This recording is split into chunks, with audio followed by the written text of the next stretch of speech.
Professor Agarwal, doctor Nidheesh और पतंजलि विश्वविद्यालय का अत्यंत आभारी हूँ कि मुझे ये अवसर प्रदान करा गया कि मैं इस कार्यक्रम का एक तुच्छ हिस्सा बन सकूं और इस विश्वविद्यालय के बारे में कुछ देख सकूं, कुछ सीख सकूं। और मेरे लिए वास्तव में ये एक अत्यंत ही अनूठा अनुभव है, क्योंकि ऐसे श्रोतागण देखकर तो मतलब मैं ये समझता हूँ कि मेरा स्वयं का जो आना है शायद उससे मैं अपने आप को एक बहुत ही एक साधारण एक तरह से पापी समझ लीजिए तो शायद मेरा शुद्धिकरण हो जाए। सो हो सकता है शायद आपका भी कुछ शायद लाभ हो, ये मेरा सौभाग्य होगा। तो बस मैं एक छोटा सा एक संशोधन करना चाहूँगा परिचय से संबंधित। मेरा जो पीएचडी का जो क्षेत्र है वो नाभिकीय भौतिकी था, न्यूक्लियर फिजिक्स था। कण भौतिकी, पार्टिकल फिजिक्स में मैंने पीएचडी नहीं करी है। तो पीएचडी के उपरांत मैं उसमें मैंने प्रवेश करा है, क्योंकि मैं अपने पीएचडी के क्षेत्र से ऊब गया था। सो मेरे ख्याल से अब सीधा जो विषय है उसके ऊपर चलते हैं। और विषय मेरे ख्याल से दिख रहा है, और 1.25 घंटे का व्याख्यान जो मेरा होगा वो एक प्रकार का सूक्ष्म यात्रा समझ लीजिए, वैज्ञानिक तर्क, सोच और उसमें विकास के बारे में। और वैसे ये आई थिंक उचित बात नहीं है, बट क्योंकि यहाँ पे एक जहाँ तक मेरी समझ है और जैसे मैं अपनी माँ को भी देखता हूँ, यहाँ पतंजलि का एक बहुत बड़ा पक्ष निरोग्य करने में है। तो इसलिए जैसे मैं ये किसी भी रोग को अगर आप समझना चाहें तो एक केस स्टडी लेते हैं, तो यहाँ पे किसी भी सिद्धांत को समझना चाहें तो किसी विषय में केस स्टडी लेना चाह रहे हैं और करने का प्रयास मैं करूँगा, और वो है स्ट्रिंग थ्योरी। ये स्ट्रिंग थ्योरी, जो स्ट्रिंग ये सुतली नहीं है जिससे शायद फैब्रिक्स या कपड़े बनते हैं, ये एक अलग प्रकार का धागा है समझ लीजिए, जो देख नहीं सकते, पर शायद संभवतः जो मूल ब्रह्मांड खंड है, जो बेसिक बिल्डिंग ब्लॉक है, उसमें से शायद एक ये प्रत्याशी है जिसका शायद कोई जोड़ अभी तक नहीं मिल पाया। काइंडली नेक्स्ट स्लाइड पे जो रूपरेखा होगी इस व्याख्यान की, उसके मूल रूप से 3 खंड होंगे। प्रथम में मैं प्रयास करूंगा कुछ टिप्पणियां करने का विज्ञान और वैज्ञानिक सोच पर। उसके उपरांत क्योंकि मैं भौतिकी मेरा विषय है, भौतिकी मैं पढ़ाता हूँ और उसी में शोध करता हूँ, तो भौतिकी क्या है और उसके क्या पहलू हैं उसके बारे में एक सूक्ष्म चर्चा करने का मैं प्रयास करूँगा। और तीसरा जो खंड है उस पर पहुँचते पहुँचते जो टॉपिक है, जो शीर्षक है, उसके काफ़ी नज़दीक आने का मैं प्रयास करूँगा। जैसा कि मैंने पहले भी कहा, जो आशय होगा वो ब्रह्मांड के निर्माण खंड, अर्थात ये ब्रह्मांड किससे बना है, इस प्रश्न का उत्तर देने का प्रयास करा जाएगा। तो इस संदर्भ में क्या विकास हुए हैं और आज की स्थिति में, आज के परिप्रेक्ष्य में आज के लोग, आज के वैज्ञानिक क्या इसमें शोध कर रहे हैं, इसके बारे में बताने का प्रयास मैं करूँगा। इसके भी 3 उपभाग होंगे। प्रथम कण भौतिकी अर्थात पार्टिकल फिजिक्स, और मेरे ख्याल से इसमें कोई बहुत बड़ी चीज़ नहीं है, कम से कम स्वाभाविक रूप से अपेक्षा करने के लिए कि क्या आने जा रहा है। अगर आप किसी भी चीज़ को देखें, चाहे वो मेरी उंगली हो, चाहे आपके सामने रखी कलम हो, चाहे स्क्रीन पर कोई रेखा बनी मानना ये जाएगा कि वो छोटी छोटी बिंदुओं से बनी है। हो सकता है इतने सूक्ष्म बिंदु हो कि उनको आप देख ही ना सकें। वास्तविक रूप में गणित की भाषा में जो बिंदु है उसके कोई आयाम हो ही नहीं सकते। A point by definition is 0 dimensional. उसकी ना लंबाई होती है, ना गहराई होती है, ना चौड़ाई होती है। तो इसलिए ये अपेक्षा करना कि कण भौतिकी में हर चीज़ बिंदुओं से बनी है, कोई बहुत अस्वाभाविक बात नहीं है। दुर्भाग्यपूर्ण इसकी अपनी आपको कुछ कीमत चुकानी पड़ती है, और वो कीमत है जो चीज़ें आप प्रयोगशालाओं में नाप सकें उनके अंदर अनंत आना, अर्थात इन्फिनिटीज आना, तो उसका ये है रोग। तो इसका जो निदान है वो स्ट्रिंग थ्योरी। तो इसके बारे में थोड़ा मैं प्रयास करूंगा कि मैंने जो बोला इसका क्या अर्थ हुआ। और तो शुरुआत जैसे मैंने कहा कि कण भौतिकी से होगी, और उसके अंदर एक मॉडल है जिसे बोलते हैं स्टैंडर्ड मॉडल। तो ये स्टैंडर्ड मॉडल क्या चीज़ है, इसके बारे में कुछ बताया जाएगा। उसके बाद स्टैंडर्ड मॉडल के परे, जिसको बियॉन्ड स्टैंडर्ड मॉडल कहते हैं, उसके बारे में मैं चर्चा करूंगा। और अंत में स्ट्रिंग थ्योरी या एम थ्योरी क्या है, इसके बारे में प्रयास करूंगा बताने का। मैं बेझिझक इस बात को स्वीकारता हूं कि ये वाली स्लाइड, उसके आने वाली 5 या 6 स्लाइड्स एक ऑनलाइन इंसाइक्लोपीडिया, जिसको शायद हम सभी अवगत हैं, जिसे विकिपीडिया कहते हैं, उसका हिंदी संस्करण के अंतर्गत जो विषय विज्ञान है उससे मैंने लिया है। और तभी मैंने डबल कोटेशन मार्क्स लगाए हैं, क्योंकि मैंने वही चीज़ यहाँ पर कॉपी करके पेस्ट कराई।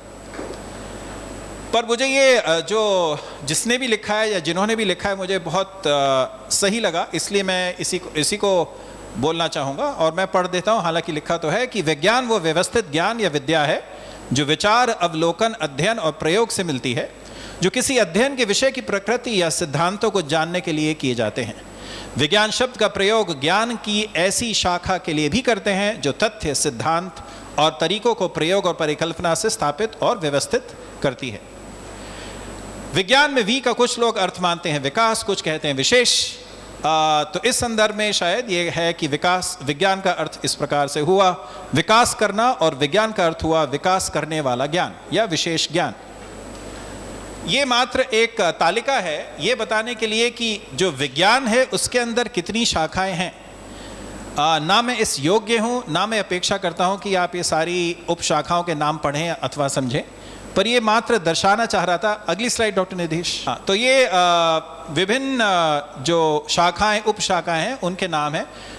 मैं ये भी निश्चितता से नहीं कह सकता कि ये अपने आप में संपूर्ण तालिका है, हो सकता है इसमें और भी चीज़ें हम जोड़ सकें, पर बस मात्र ये मैं कहना चाहता हूँ कि विस्तार विज्ञान का इतना ज़्यादा है कि मात्र शाखाओं के नाम लिखने में 4-5 स्लाइड्स लग जाती हैं। अब नेक्स्ट स्लाइड पे आएं प्लीज़।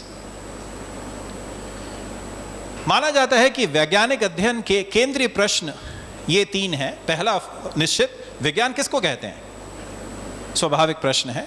दूसरा, वैज्ञानिक सिद्धांतों की विश्वसनीयता, आप विश्वास पूर्वक कैसे कह सकते हैं कि कोई वैज्ञानिक सिद्धांत वाकई विश्वास योग्य है भी या नहीं। तीसरा, विज्ञान का अंतिम उद्देश्य, what is the ultimate aim of science, अंतिम उद्देश्य क्या है।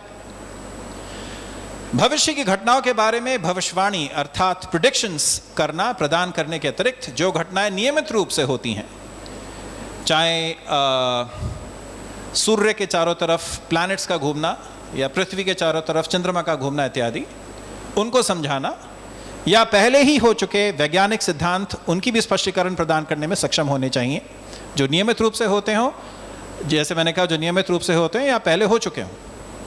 अगली स्लाइड प्लीज। शुरुआती दिनों में जहाँ तक मैं समझता हूँ ये जो चीज़ें हैं ये फिलॉसफी ऑफ साइंस के तहत आती हैं, और फिलॉसफी ऑफ साइंस अपने आप में एक बहुत विशाल विषय है। और सच बात तो यह है कि मैं इस योग्य नहीं हूँ कि उसके बारे में आपको बता सकूँ, तो जितना मैं समझ पाया हूँ उतना मैं आपके सामने इस संदर्भ में प्रस्तुत कर रहा हूँ। फिलॉसफी ऑफ साइंस क्या चीज़ है, वैज्ञानिक शास्त्र या दर्शन, वैज्ञानिक दर्शन। तो शुरुआती दिनों में वैज्ञानिक व्याख्या का एक प्रभावशाली मॉडल, उसके विभिन्न नाम थे, एक या तो डिडक्टिव नॉमोलॉजिकल, या हेम्पेल्स मॉडल, या हेम्पेल ओपेनहाइम मॉडल, या पॉपर हेम्पेल मॉडल, या कवरिंग लॉ मॉडल, इनके विभिन्न नाम हैं। और इन मॉडल्स के अनुसार एक सफल वैज्ञानिक व्याख्या को एक वैज्ञानिक सिद्धांत से संबंधित घटना के होने का कारण समझा पाना चाहिए। जो भी आप जिस घटना को आप समझाना चाह रहे हो, जो आपका वैज्ञानिक सिद्धांत है, वो स्वाभाविक सक्षम होना चाहिए उसको समझाने में। इसमें कुछ एक्सेप्शंस तो अपवाद भी हो सकते हैं। उदाहरण के तौर पे जब जिस चीज़ को आप समझाना चाह रहे हो वो एक संयोग हो, या आपको एटलीस्ट उस समय लगे कि एक संयोग है, कोइंसिडेंस हो। दूसरा ये भी संभव है कि उस समय तक जो ज्ञात है उससे पूरी तरह जो आप समझाना चाह रहे हो संभव ही ना हो समझना। मैंने इसके अंदर लिखा नहीं है, पर एक बहुत प्रसिद्ध लॉजिसिस्ट थे, उनका नाम था कर्ट गोडेल। उनका एक थ्योरम है जिसको गोडेल्स इनकम्प्लीटनेस थ्योरम बोलते हैं, जो सूक्ष्म में यही कहता है कि किसी भी चीज़ के बारे में अगर आप सारी चीज़ें सिद्ध करना चाहें वो असंभव है, अगर आप उसी सिस्टम तक अपने को सीमित रखें तो। और जो इस व्याख्यान का आखिरी तिहाई हिस्सा होगा वो इस बात पे बहुत निर्भर करेगा कि जो चीज़ें अभी तक हम जानते हैं उसके परे हमें जाए बिना हम जो चाह रहे हैं वो हम प्राप्त नहीं कर सकेंगे। क्या चाह रहे हैं हम ये चाह रहे हैं, हम एक जैसे एलोपैथिक डॉक्टर्स होता है, अगर पेट में दर्द है तो एक प्रकार के डॉक्टर के पास जाएं, अगर हड्डियों में दर्द है तो किसी और प्रकार के डॉक्टर के पास जाएं, अगर दिमाग में कुछ समस्या है तो किसी और प्रकार के पास डॉक्टर जाएं। पर जैसे मैं अपनी माँ को देखता हूँ, वो काफ़ी नियमित रूप से पतंजलि से संबंधित जो कार्यक्रम है योग देखते हैं, तो उसमें मुझे ऐसा प्रतीत होता है कि जैसे आयुर्वेदिक डॉक्टर्स हैं वो काफ़ी चीज़ों का काफ़ी ही मतलब ऐसे अलग अलग नहीं, उनके पास एक सम्मिलित ज्ञान है। तो एक ही के पास सभी रोगी जा सकते हैं। फिर से मैं क्षमा चाहता हूँ, मैं विज्ञान को रोग से नहीं नापना चाह रहा, या पर एक मैं उदाहरण देना चाह रहा हूँ। तो उसी प्रकार से ऐसा कहते हैं, जैसा मैं अभी बताऊँगा भी, कि ब्रह्मांड में 4 प्रकार की अंतःक्रियाएँ होती हैं। वो क्या है उनके बारे में मैं बताऊँगा, पर उन क्रियाओं को समझने के शायद अलग अलग तरीके रहे हैं। स्वाभाविक प्रश्न ये है कि क्या ऐसा संभव नहीं है कि 4 अंतःक्रियाओं को अलग अलग समझने के विपरीत की बजाय आप किसी एक क्रिया को ही अंतःक्रिया को समझ लें जिससे चारों की उत्पत्ति हो सके। अर्थात अंतःक्रियाओं का एकीकरण लक्ष्य है। और काफ़ी हद तक जो तकनीकी ज्ञान उपलब्ध था सन 1980 तक या 1970 तक, वो पर्याप्त नहीं था। Next slide please. सो हालांकि इसको स्वाभाविक माना जाता है, पर फिर भी ये बिल्कुल स्पष्ट नहीं है कि कई विशिष्ट उदाहरणों से एक सामान्य कथन की वैधता का अनुमान कैसे लगाया जा सकता है। यानी कि सफल परीक्षणों की एक श्रृंखला से एक सिद्धांत की सच्चाई का अनुमान कैसे लगाया जा सकता है। विकिपीडिया में एक बहुत मज़ेदार उदाहरण दिया है एक मुर्गी का।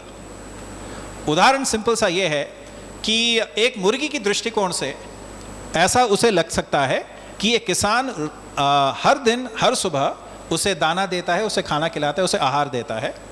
तो आगमनात्मक तर्क अर्थात इंडक्टिव रीजनिंग से हो सकता है मुर्गी ये सोचे कि उसे सदैव ही ऐसा करता रहेगा, उसे सदैव दाना मिलता रहेगा। पर जो किसान है दुर्भाग्यपूर्ण हो सकता है मांसाहारी हो, और किसी दिन उसका मूड बदल गया, उसने मुर्गी को मार दिया। तो अब ये बताना कि किस प्रकार की सोच, मुर्गी की सोच सही थी या फिर हमें संभावनाओं पर आधारित सोच करनी चाहिए, ये काफ़ी कठिन प्रश्न है। उत्तर देना, इस प्रश्न का उत्तर देना बहुत कठिन है। इससे भी और इतना ही कठिन है परिणामों को संभावनाओं से, प्रोबेबिलिटी से जोड़ना। रुचिपूर्ण बात यह है कि क्वांटम यांत्रिकी अर्थात क्वांटम मैकेनिक्स एक ऐसा क्षेत्र जन्मा जिसका पूरा आधार ही संभावनाओं पर है। नेक्स्ट, अगली स्लाइड प्लीज।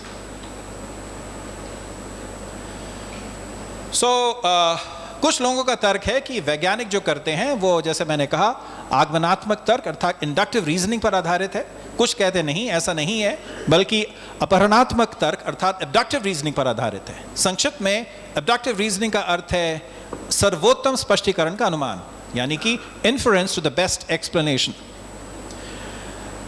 इसमें जैसा मैंने लिखा है विशिष्ट उदाहरणों के सामान्यकरण, जनरलाइजेशन के बारे में नहीं, बल्कि जो देखा जाता है उसके लिए स्पष्टीकरण की परिकल्पना के बारे में बात होती है। फिर भी यह स्पष्ट नहीं है कि सर्वश्रेष्ठ स्पष्टीकरण का अर्थ ही क्या है।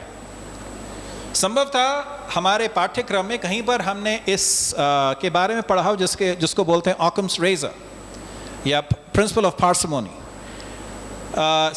फिर से सूक्ष्म में इसका ये अर्थ है कि सरलतम उपलब्ध व्याख्या को चुनने की सलाह दी जाती है। अगर किसी भी चीज़ को समझाने के एक से अधिक संभव तरीके हों, उसमें जो सबसे सरल है उसको चुनने की सलाह दी जाती है, उसी को ऑकम्स रेजर बोलते हैं। पर मुर्गी के संदर्भ में ऑकम्स रेजर क्या है? क्या उसका सोचना जो इंडक्टिव रीजनिंग पर, आगमनात्मक तर्क पर आधारित था कि किसान उसके लिए सदैव भला ही चाहेगा, एक दिन दे रहा है, दूसरे दिन दे रहा है तो हर दिन देगा, या फिर जैसा मैंने कहा कि किसान शायद इसलिए उसको मोटा कर रहा है क्योंकि उसको मारना है, खाना है। तो क्या सही है ये बताना बहुत मुश्किल है। नहीं, अगली स्लाइड प्लीज। आमतौर पर यह भी स्वीकार करा जाता है कि सिद्धांत स्वतंत्र सरलता के मापदंड नहीं हो सकते। अगर आप किसी प्रिंसिपल इंडिपेंडेंस रखना चाहते हैं और सिंपल रखना चाहते हैं तो ये दोनों आपस में कंपैटिबल नहीं है। दूसरे शब्दों में, जितने सिद्धांत हैं उतने सरलता के मापदंड हैं। मेरी जानकारी में फिलॉसफी ऑफ साइंस अर्थात विज्ञान के दर्शन का जो विषय है, उसमें एक प्रसिद्ध वैज्ञानिक निकोलस मैक्सवेल ने कुछ दशकों से ये तर्क दिया है कि विज्ञान में सिद्धांत की पसंद को प्रभावित करने में सरलता की बजाय एकता प्रमुख कारक है। तो ये काफ़ी महत्वपूर्ण रहेगी, जैसा मैंने पहले कहा था, इस व्याख्यान के आखिरी तिहाई हिस्से में। तो देखेंगे हम कि इसका मतलब क्या है। Next slide please. अब मैं आना चाहूँगा भौतिकी पे, जो मेरा विषय है। और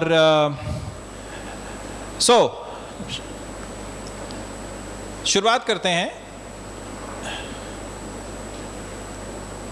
भौतिकी एक प्राकृतिक विज्ञान है जिसमें ऊर्जा अर्थात एनर्जी और बल अर्थात फोर्स जैसे संबंधित कॉन्सेप्ट्स, अवधारणाओं के साथ साथ पदार्थ अर्थात मैटर और स्पेस टाइम में उसका मोशन, उसका मूवमेंट, उसकी गति का अध्ययन सम्मिलित है।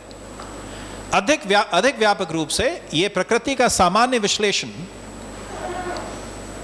जो ये समझने के लिए किया जाता है कि ब्रह्मांड का व्यवहार कैसा है, क्यों है, तो उसके लिए ये विषय है।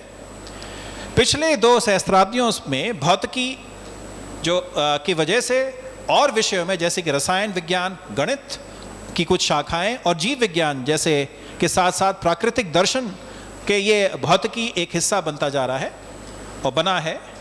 और 16वीं शताब्दी में ये अपने आप में ही एक अद्वितीय अनुसंधान क्षेत्र बन चुका है। Next slide please. आजकल का समय अंतर विषय शोध, इंटरडिसिप्लिनरी रिसर्च का है। तो कुछ इस संदर्भ में कुछ शोध क्षेत्र जैसे कि बायोफिजिक्स और क्वांटम केमिस्ट्री, हमारे भौतिकी विभाग में भारतीय प्रौद्योगिकी संस्थान जिसका मैं जहाँ पर मैं कार्यरत हूँ, वहाँ पर भी हमारे भौतिकी विभाग में भी बायोफिजिक्स से संबंधित शोधकर्ता हैं। और मेरी जो प्रथम पीएचडी स्टूडेंट थी उसने भी फिर इवेंचुअली क्वांटम केमिस्ट्री में काम करना शुरू करा।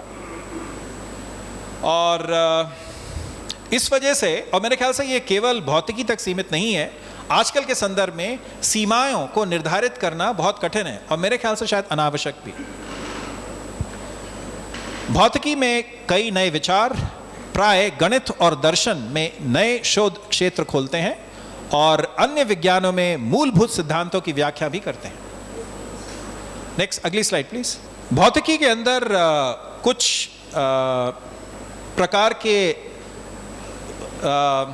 वर्गीकरण होता है, तो उसे बोलते हैं classical physics, quantum physics, relativistic physics, मोटे मोटे तौर पे।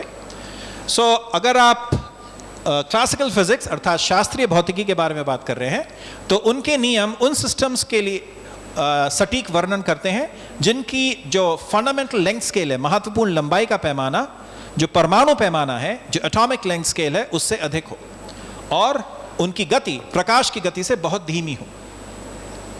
यदि प्रकाश की गति के पास उनकी गति होगी तो उसको रिलेटिविस्टिक फिजिक्स की संज्ञा दी जाती है, और अगर एटॉमिक स्केल्स के पास लेंथ स्केल्स होंगे तो उसे क्वांटम फिजिक्स की संज्ञा दी जाती है। तो जैसा मैंने कहा कि जो नीले में अंकित है उसके परे यदि आप जाएं तो जो अवलोकन, जो ऑब्जर्वेशंस हैं, वो शास्त्रीय यांत्रिकी द्वारा प्रदान किए गए भविष्यवाणियां, जो प्रेडिक्शंस हैं, उनसे मेल नहीं खाते। एल्बर्ट आइंस्टाइन ने स्पेशल रिलेटिविटी अर्थात विशेष सापेक्षता के ढांचे में बहुत अभूतपूर्व योगदान दिए, और एक चीज जो उन्होंने बताई कि निरपेक्ष समय और स्थान अर्थात एब्सोल्यूट स्पेस और टाइम अर्थहीन है, और उन्होंने स्पेस और टाइम दोनों को कंबाइन करा। जो एल्बर्ट आइंस्टाइन की जो लास्ट नेम है आइंस्टाइन, ये मेरे भौतिकी विज्ञान के गुरु ने कॉलेज में मुझे बताई थी बात, और ये दिमाग में मेरे खुद गई है। उसमें अगर आप स्पेलिंग उनकी देखें, EINSTEIN है।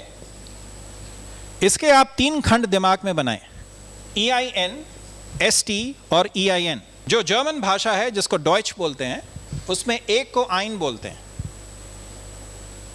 तो वो आप ST के लेफ्ट में और राइट दोनों में देख रहे हैं। S और T को आप संक्षिप्त में सोच सकते हैं स्पेस का S और T का टाइम। तो मेरे भौतिक विज्ञान के गुरु स्वर्गीय डॉक्टर राजेंद्र कुमार पोपली, इनफैक्ट मेरा जो रुचि है भौतिक विज्ञान में गणित की अपितु उनकी वजह से ही हुई है। उन्होंने ये बहुत ही सुंदर बात बताई थी कि आइंस्टाइन के नाम में ही स्पेस और टाइम का एकीकरण निहित था, और ये इंटेंशनल नहीं था, आई थिंक ये अपने आप हो गया, पर ये मुझे बहुत ही सुंदर बात लगती है, क्योंकि ये बताता है कि उनका जो काम है वो यही था कि एब्सोल्यूट समय कुछ नहीं है, एब्सोल्यूट टाइम कुछ नहीं, एब्सोल्यूट टाइम एब्सोल्यूट स्पेस कुछ नहीं है, सब रिलेटिव है। और स्पेस और टाइम को वैसे सही मायने में ये हमें समझना चाहिए कि शायद हमने पाइथागोरियन सिद्धांत के बारे में सुना होगा अपने पाठ्यक्रमों में, कि अगर हमारे पास एक त्रिकोण है जिसका एक कोण 90 डिग्री है, तो उसके अंदर जो है, जिसको हाइपोटेन्यूज कहते हैं, तो जो हाइपोटेन्यूज स्क्वायर्ड है वो परपेंडिकुलर स्क्वायर्ड और बेस स्क्वायर्ड के सम के बराबर है, ये हमने सुना होगा। अब आप ये अनुमान लगाएं कि अगर आप जो दूरियां नाप रहे हैं वो पॉइंट्स, बिंदुओं के बीच में नहीं पर घटनाओं के बीच में नापना चाहें, तो घटनाओं के बीच में दूरियां कैसे नापेंगे आप?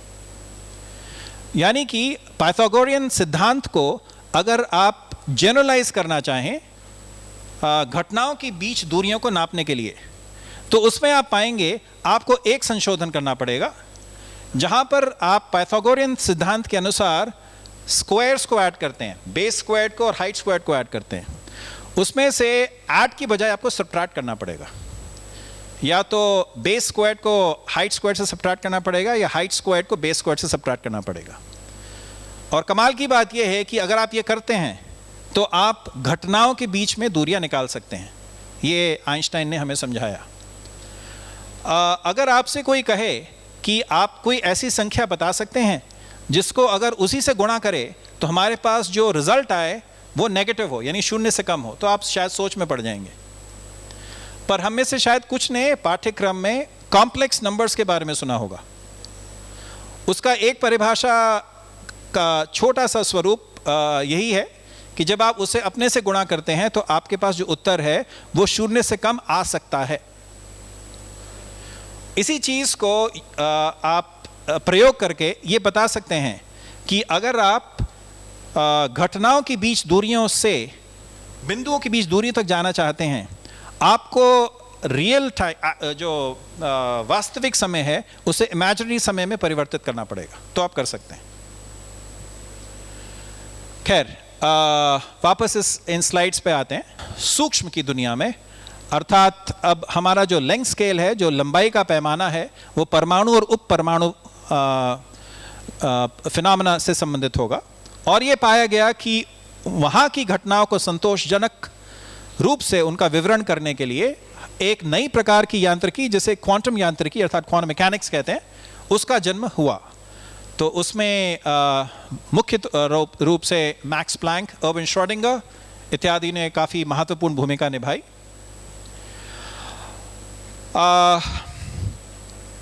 आपको जान के शायद आश्चर्य होगा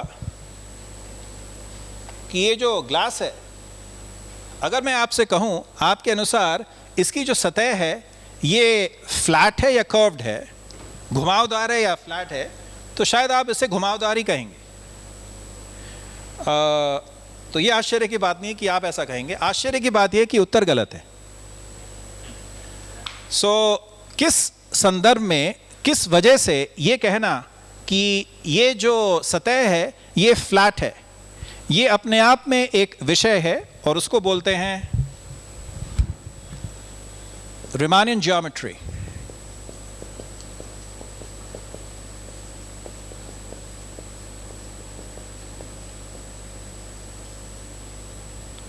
तो रीमान एक बहुत प्रसिद्ध गणितज्ञ रहे थे अपने समय के, उनके द्वारा दी गई ज्योमेट्री को रीमानियन ज्योमेट्री बोलते हैं। अर्थात जब समय और जो स्पेस टाइम है वो फ्लैट नहीं कर्व्ड हो।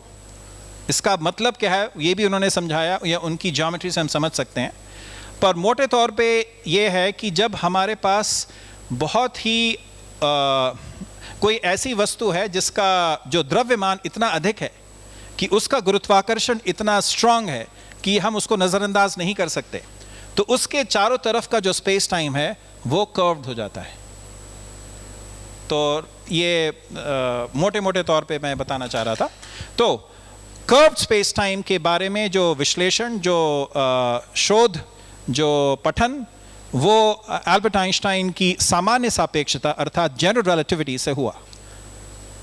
ठीक है। और क्वांटम मैकेनिक्स यानी कि जब हम परमाणु लेंथ स्केल के बारे में या परमाणु उप परमाणु लेंथ स्केल्स के बारे में बात कर रहे हैं, और जब हम कर्व्ड स्पेस टाइम के बारे में बात कर रहे हैं, तो यानी कि क्वांटम ग्रेविटी, जो क्वांटम मैकेनिक्स और जनरल रिलेटिविटी का या तो विवाह समझ लीजिए या एकीकरण है, वो अभी तक संतोषजनक रूप से 100% नहीं हो पाया है।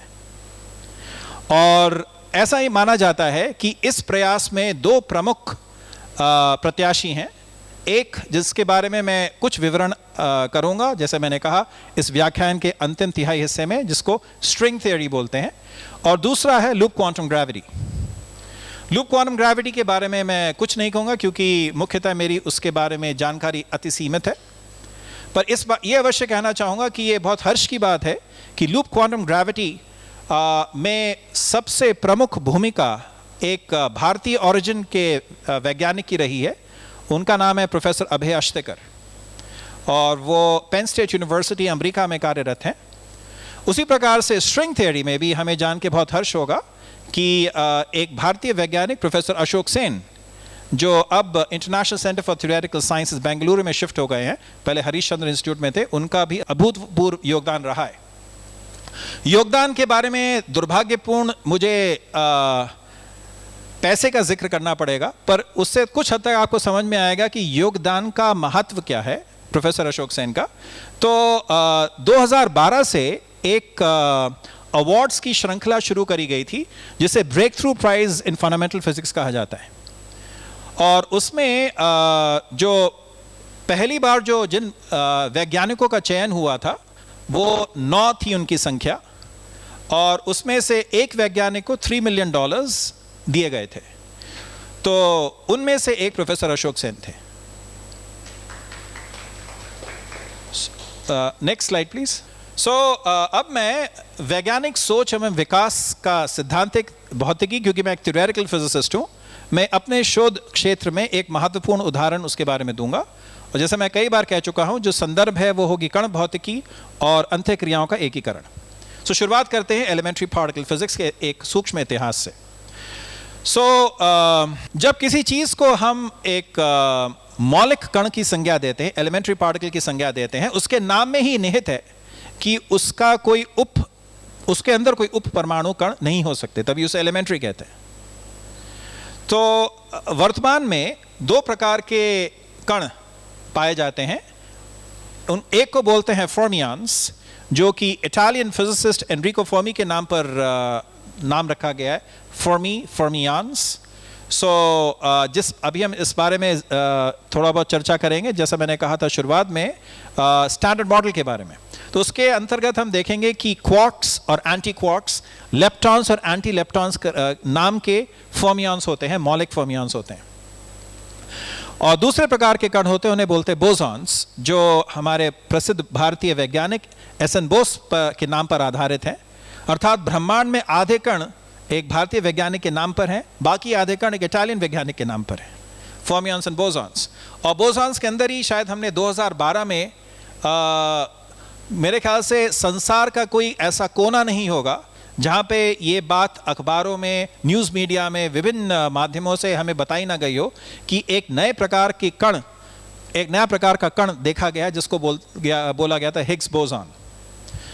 मीडिया वालों ने उसको और भी बढ़ा चढ़ा के बहुत कुछ कह दिया जो मैं नहीं कहना चाहूँगा, बट बेसिकली वो एक बोसॉन था, हिग्स बोसॉन था, जिसका होना बहुत बड़ा प्रमाण था स्टैंडर्ड मॉडल की वैधता को स्थापित करने में। तो मैंने ये कहा था कि ऐसा माना जाता है कि ब्रह्मांड में 4 प्रकार की अंत्यक्रिया होती हैं। उनका विवरण मैंने नहीं दिया था, ना नाम बताया था, तो नाम अवश्य मैं अभी बताऊंगा और सूक्ष्म विवरण देना चाहूँगा। पहला है विद्युत चुंबकीय अंतक्रिया, जिसको इलेक्ट्रोमैग्नेटिक इंटरैक्शन बोलते हैं। धन्यवाद।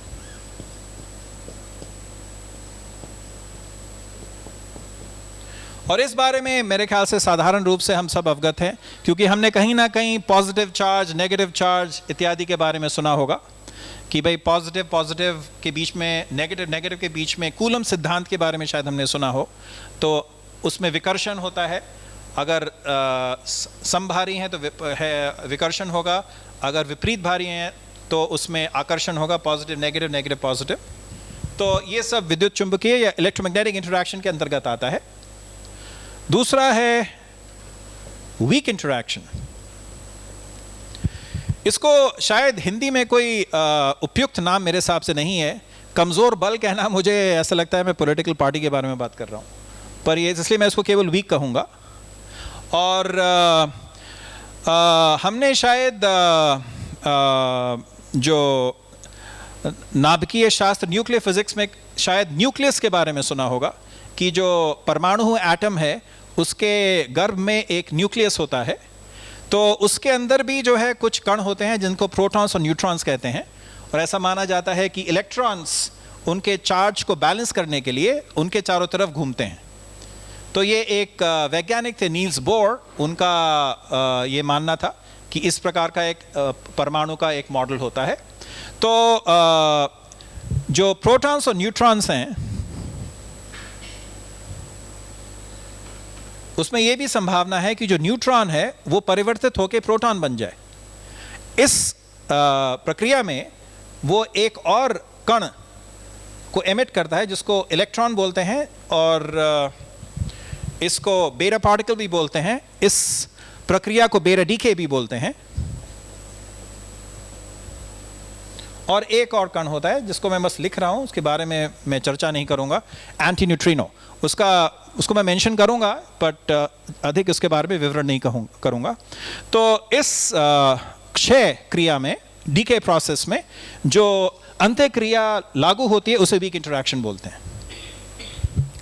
तीसरा है स्ट्रॉन्ग इंटरैक्शन, जिस कारण से मैं वीक को हिंदी में नहीं कुछ कह रहा था उसी प्रकार से स्ट्रॉन्ग को भी नहीं कहूँगा। और इसका समझने का बहुत आसान तरीका यह है कि अभी मैंने प्रोटॉन्स और न्यूट्रॉन्स के बारे में बात करी थी। तो न्यूट्रॉन्स का मतलब न्यूट्रल, उसमें विद्युत चुंबकीय जो प्रभार है वो शून्य होता है, तभी न्यूट्रल है वो। और प्रोटॉन्स का मतलब है उसमें पॉजिटिव चार्ज है। तो जो कूलम का सिद्धांत है वो हमें बताता है कि अगर सम प्रभारी हैं, जैसे प्रोटॉन्स दोनों पॉजिटिव हैं, तो वो आपस में स्थिर रह ही नहीं सकते, दोनों में विकर्षण होगा जिसकी वजह से वो दूर चले जाएंगे। इसके बावजूद हम जो परमाणु है उसके अंदर जो न्यूक्लियस है वो स्टेबल रहता है। तो कुछ ऐसी चीज़ है जो विद्युत चुंबकीय विकर्षण है कूलम के सिद्धांत के अनुसार उससे ज़्यादा प्रबलशाली है, जो उनको बांधे रखती है, और उसी को स्ट्रॉन्ग फोर्स कहते हैं। एक मैं डैश्ड रेखा ऐसे खींच रहा हूँ, उसका एक कारण है। और फिर चौथा है ग्रेविटेशनल, गुरुत्वाकर्षण। ये जो डैश लाइन मैंने बनाई है उसके बनाने के दो कारण हैं। पहला ये, अच्छा ये भी मैं कहना चाहूँगा कि अभी जो हम सब जैसे यहाँ बैठे हैं, इस वक्त भी अगर हमारा किसी भी कणों का अगर द्रव्यमान शून्य नहीं है तो उनके बीच में गुरुत्वाकर्षण होगा। तो हम जो बैठे हम सब के बीच में गुरुत्वाकर्षण है, पर जो जिसको बोलते हैं न्यूटन्स कांस्टेंट, जो ये बताता है कितना प्रबल है, वो इतना कमज़ोर है कि हम उसे महसूस नहीं कर पाते, हम एक्चुअल में खिंचे नहीं चले जाते एक दूसरे की तरफ। तो ये ग्रेविटेशन है, ये बस मैं बताना चाहूँगा उस अंतःक्रिया का नाम। हाँ, अब मैं इस पे वापस आना चाहूँगा कि मैंने लाइन क्यों ये बनाई है डैश। वो इसलिए कि जो ये तीन अंतःक्रिया हैं, इनको समझने का जो तरीका है उसका मैंने विवरण तो नहीं, पर उसके बारे में चर्चा, सूक्ष्म चर्चा अवश्य करी थी। उसे बोलते हैं क्वांटम फील्ड थ्योरी, जिसको एब्रीविएशंस में लिखते हैं QFT। सो क्वांटम फील्ड थ्योरी क्वांटम यांत्रिकी और स्पेशल रिलेटिविटी को का एकीकरण है। सो क्वांटम फील्ड थ्योरी हम यूज़ कर सकते हैं इन तीनों को समझने में, पर जब वही टूल किट हम गुरुत्वाकर्षण को समझने का प्रयास करते हैं तो अपने मुंह के बल गिरते हैं। वो क्यों? उसका एक प्रमुख कारण ये है, जैसे मैंने कहा, कि जब गुरुत्वाकर्षण बहुत प्रबल होता है तो स्पेस टाइम फ्लैट नहीं रहता। अगर आपको स्मरण हो, मैंने ये कहा था कि quantum field theory special relativity और क्वांटम मैकेनिक्स का एकीकरण है। स्पेशल रिलेटिविटी फ्लैट स्पेस के लिए लागू होती है, जहाँ पे गुरुत्वाकर्षण को आप नज़रअंदाज कर सकते हैं। जब वो ऐसी स्थिति नहीं है तो उसका मतलब वो चीज़ यहाँ लागू नहीं होगी, पहली चीज़। दूसरी चीज़ आप ये बता सकते हैं, जो मैंने शुरू में एक बात का कहा था, एक बात कही थी कि जब प्रयोगशाला में जो चीज़ें आप नाप सकते हैं, उन चीज़ों के अंदर अगर अनंत वैल्यूज़ आने लगें, जब आप कैलकुलेशंस करें सिद्धांतिक रूप से, तो इसका मतलब आप कुछ गलती कर रहे हैं। तो एक तरीका होता है उन गलतियों को सुधारने का जो इन तीनों में लागू होता है। उस तरीके को बोलते हैं रीनॉर्मलाइजेशन।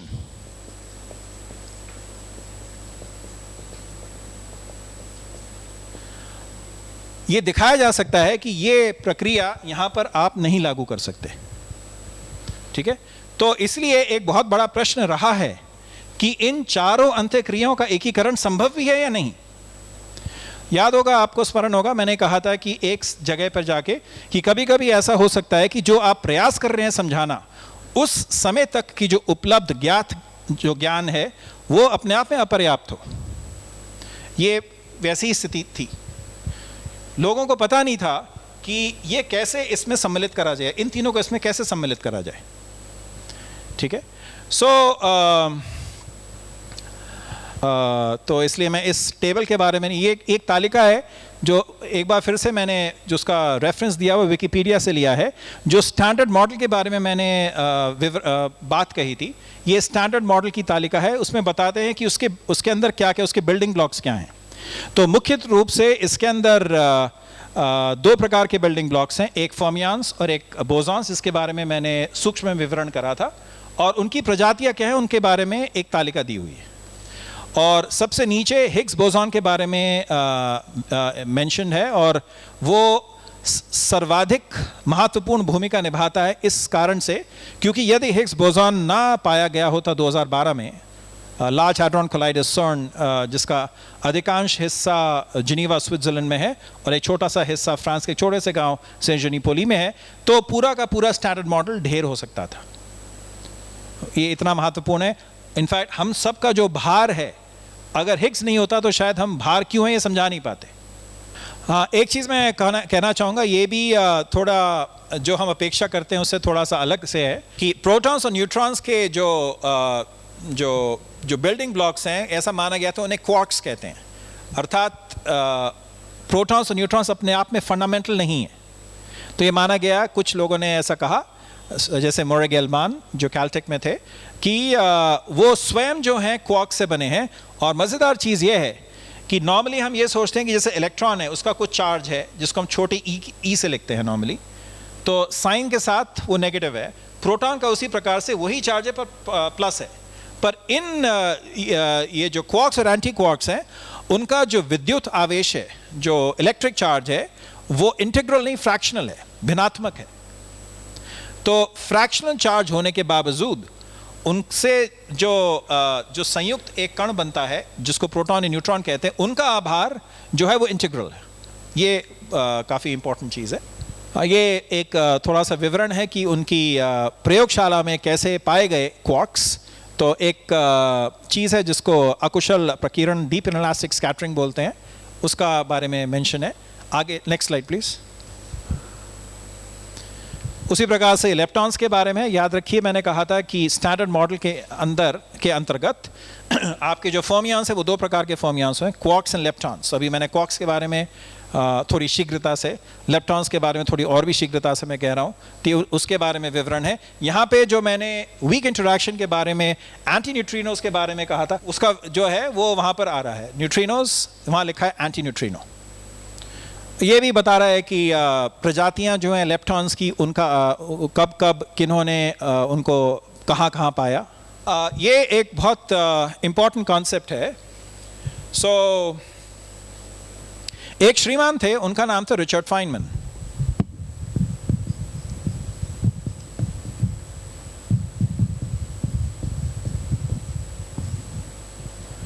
उनकी एक विशेषता ये बताई जाती थी कि वो मुश्किल से मुश्किल सिद्धांतों को सरलतम तरीकों से समझा सकते थे। और उनके नाम पर एक प्रकार के चित्रों को उनके नाम से वो जाने जाते हैं, उनको बोलते हैं फाइनमैन डायग्राम्स।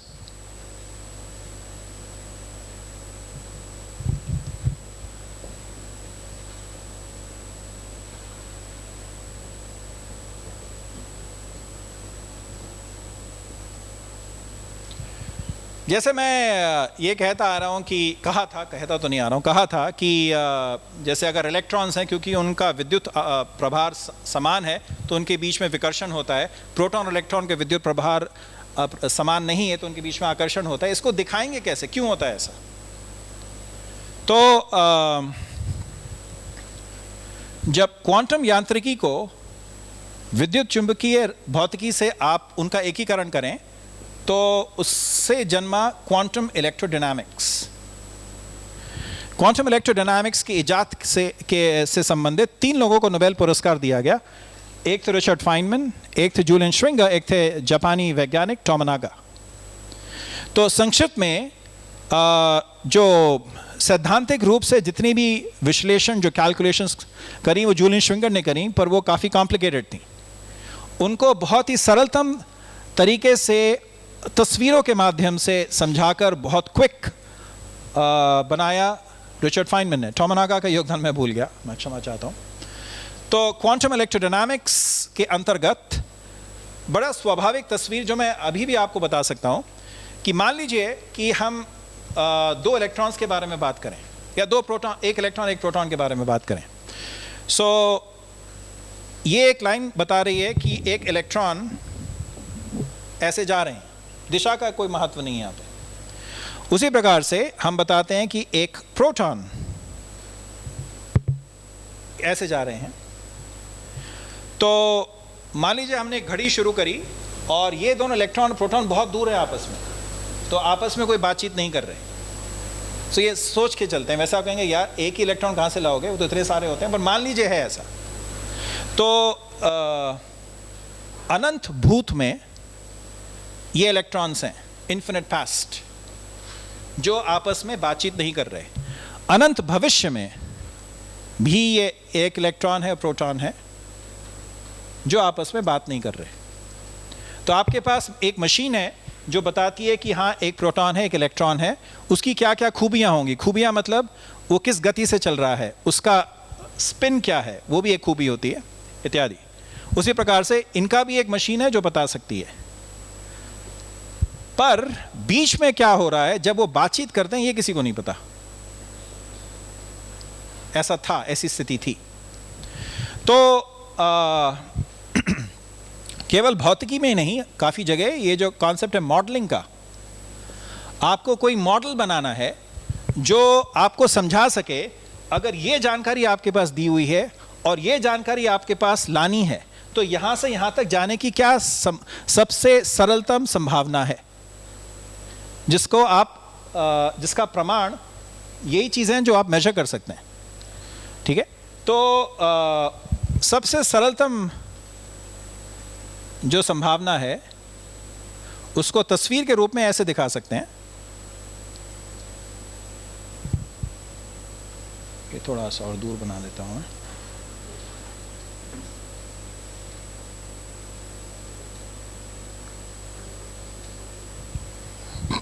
ये कुछ ऐसे वेव जैसा आपको शायद दिख रहा होगा संभवतः, और ये सॉलिड लाइंस हैं। ये जो तरंग जैसी है इसको एक ग्रीक लेटर गैमा लिखते हैं, जिसका मतलब है फोटॉन।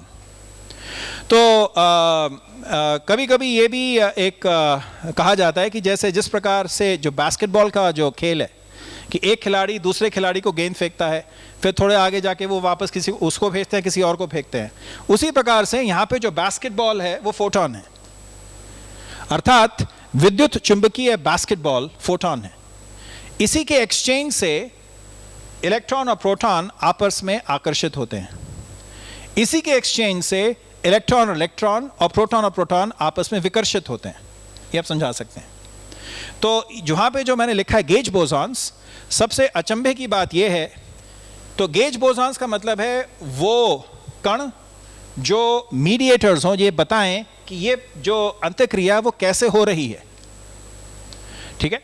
तो जो अचंभे की बात यह है कि इलेक्ट्रोमैग्नेटिक अर्थात विद्युत चुंबकीय अंतःक्रिया में जो गेज बोसॉन है उसका द्रव्यमान शून्य है, परंतु वीक अंतःक्रिया में जो करस्पॉन्डिंग गेज बोसॉन है उसको बोलते हैं W और Z बोसॉन्स, उनका द्रव्यमान शून्य नहीं है।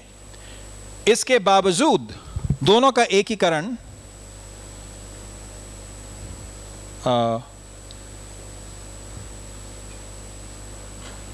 1960 या 70 में हुआ था, और अब उसके उपरांत कभी भी कोई इलेक्ट्रोमैग्नेटिक और वीक को अलग नहीं कहता। लोग इन दोनों को हमेशा मिलाकर कहते हैं इलेक्ट्रोवीक। शायद हम में से कुछ ने अब्दुल सलाम का शायद नाम सुना होगा, एक प्रसिद्ध वैज्ञानिक। तो 3 लोगों को इस एकीकरण के लिए पुरस्कार, नोबेल पुरस्कार मिला था, शेल्डन ग्लासोव, अब्दुल सलाम और स्टीवन वाइनबर्ग। स्टीवन वाइनबर्ग का दुर्भाग्य से अभी कुछ समय पहले ही निधन हुआ। ये मतलब एक बहुत बड़ी चीज़ है कि आप 2 क्रियाएं जिसमें जो गेज बोसॉन से उनका द्रव्यमान भिन्न है, उसके बावजूद आप उनका एकीकरण कर सकते हैं। ठीक है। अगली स्लाइड प्लीज। हिग्स बोसॉन के बारे में मैं काफ़ी एडवर्टाइजमेंट दे चुका हूँ, इससे अधिक मैं दूंगा नहीं।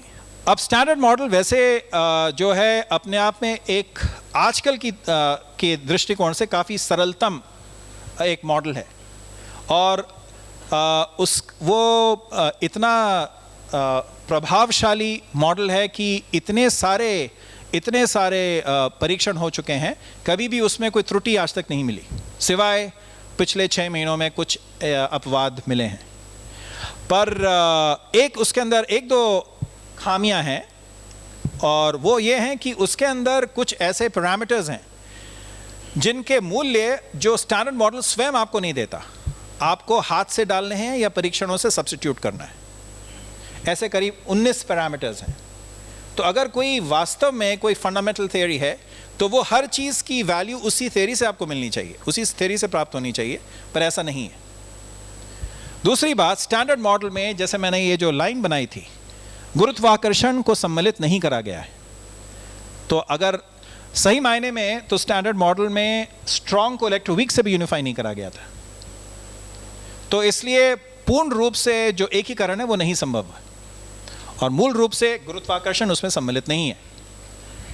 और एक और प्रॉब्लम है जिसको हायरार्की प्रॉब्लम कहते हैं, जो मैं अभी नहीं, अगर किसी की रुचि हुई तो मैं उसके बारे में बता सकता हूं, पर अभी नहीं।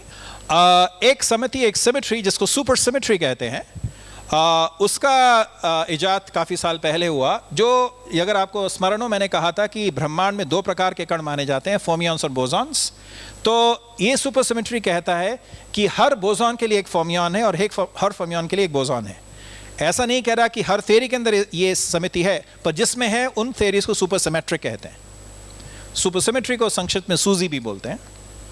तो स्टैंडर्ड मॉडल के परे जाने के कुछ प्रयासों में वो थ्योरीज जिनमें सुपर सिमेट्री है उनका भी प्रयोग करा गया।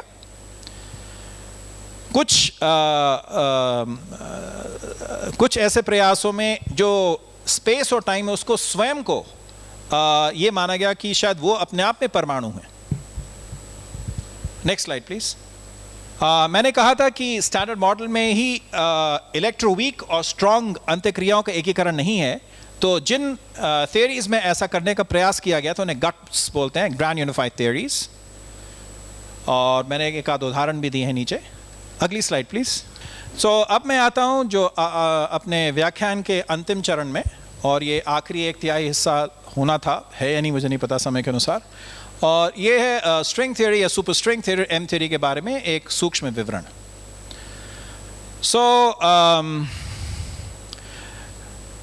मैंने ये कहा था शुरुआत में ही कि चाहे कोई चीज़ जो हमारे सामने रखी हो, चाहे हम खुद अपने हाथ से बनाएं, ये अपेक्षा करना कि वो बिंदुओं से बनी है जिनका शून्य आयाम है, बहुत स्वाभाविक बात लगती है। हम इसका तर्क दे सकते हैं कि लंबाई और ऊर्जा के बीच में एक बहुत गहरा संबंध है। जब जैसे जैसे लंबाई छोटी होती जाएगी वैसे वैसे, या दूरियां छोटी होती जाएंगी, वैसे वैसे संबंधित ऊर्जा बढ़ती चली जाएगी। इसको अगर हम मान लें तो अगर दूरियां शून्य हो गई तो ऊर्जा अनंत हो गई।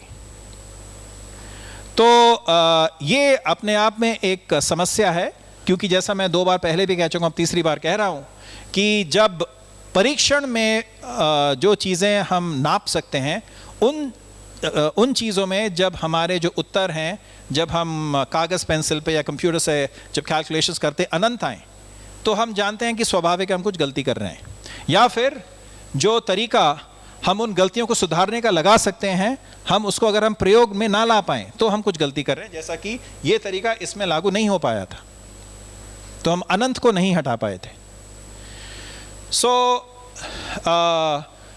तो एक बड़ा स्वाभाविक तरीका स्ट्रिंग थ्योरी को समझने का या उसकी आवश्यकता को समझने का ये है, अगर हम शुरुआत में ये कह दें कि जो मूल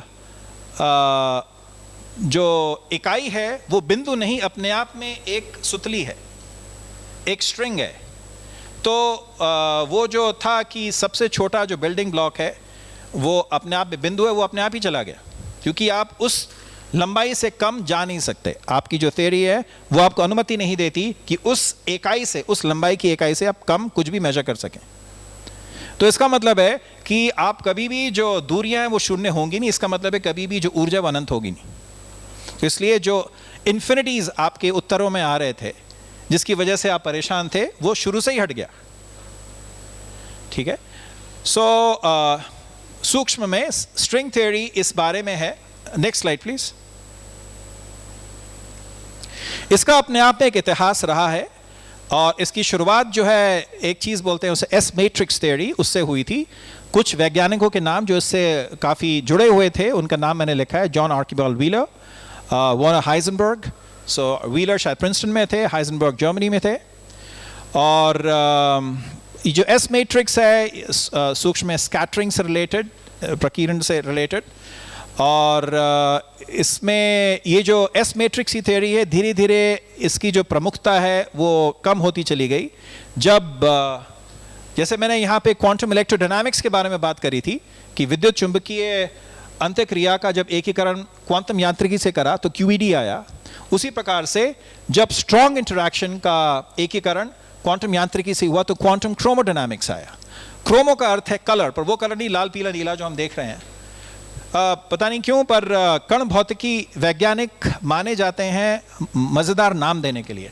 तो किस कारण से उन्होंने ये नाम कलर रखा मुझे नहीं पता, पर क्वांटम क्रोमोडायनामिक्स स्ट्रॉन्ग अंतःक्रिया को क्वांटम मैकेनिक्स से समझने का तरीका है। ठीक है। तो जब ये सिद्धांत आगे आया तो लोगों ने इस पे ज़्यादा ध्यान दिया और एस मैट्रिक्स थ्योरी फिर धीरे धीरे भूलते गए। Next slide please. जो मैंने साल लिखे हैं उसमें एक इटालियन भौतिक वैज्ञानिक थे टूलियो रेजे, तो उन्होंने ये पाया कि ऐसे काफ़ी कण हैं, विशेषकर उनमें मेसॉन्स के बारे में उन्होंने जिक्र करा। अगर आपको स्मरण हो, मैंने क्वार्क्स के बारे में बात करी थी। ये एक प्रॉपर्टी होती है, एक विशेषता होती है कि क्वार्क्स प्राय अपने आप में अकेले कभी नहीं मिलते, हमेशा उनका मिश्रित स्थिति में ही आपको मिलते हैं। और मिश्रित स्थितियां दो प्रकार की होती हैं। एक, जब आपके पास एक क्वार्क और एक एंटी क्वार्क हो। एंटी का मतलब है उसी तरह का, पर कुछ चीज़ें उसकी उल्टी होती हैं, कुछ प्रभार उल्टा होता है इत्यादि, कुछ चीज़ें उल्टी होती हैं। तो इस हिसाब से क्वार्क और एंटी क्वार्क का बाउंड स्टेट मेसॉन्स हैं।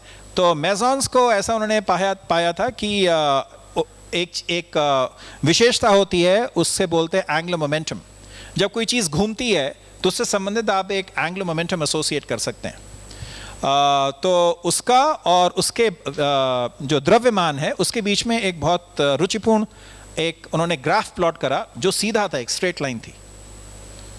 तो उसका संबंध उन्होंने कण भौतिकी और जो ये प्रयास था जिसके बारे में मैं बात कर रहा हूँ उससे था। Next slide please.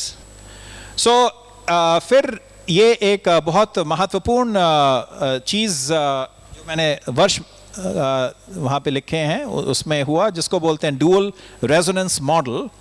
और डुअल रेजोनेंस मॉडल मूल रूप से जो मैंने रेजे ट्रैजेक्टरीज के बारे में बात करी थी, अर्थात जो ग्राफ, जो एक सीधी लाइन था एंगुलर मोमेंटम और द्रव्यमान से संबंधित, तो उनसे संबंधित जो है, ये मान के चलिए कि आपके पास दो कण हैं जो आपस में आ रहे हैं, बातचीत कर रहे हैं और फिर जा रहे हैं। जैसे कि मैंने यहाँ पे तस्वीर में दिखाया इलेक्ट्रॉन और प्रोटॉन। अब इलेक्ट्रॉन और प्रोटॉन की बजाय आप मेसॉन समझिए, जिनके बारे में मैंने बताया था कि क्वार्क और एंटी क्वार्क की मिश्रित स्थिति, एक मिश्रित स्थिति।